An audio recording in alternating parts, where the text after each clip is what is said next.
দৃঢ়তার কারণে ফ্যাসিবাদের পতন হয়েছে। এই ফ্যাসিবাদের দোসররা, এই ফ্যাসিবাদের একজন অবৈধ মন্ত্রী, অবৈধ সংসদ সদস্য এই টাঙ্গাইলে, তিনি বলেছিলেন বিএনপি যদি আমাদের সাথে সমঝোতায় যেত, নির্বাচন করতো, তাহলে বিএনপি নির্যাতন ভোগ করতে হতো না, এত নেতা জেলে যেতে হতো না। বিএনপি অন্যায়ের কাছে কোনো আপোষ করে না।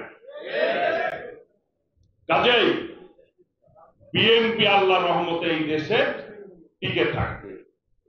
আপনারা অনেকেই হারিয়ে যাবেন, কারণ ধোঁকাবাজির রাজনীতি বিএনপি করে না।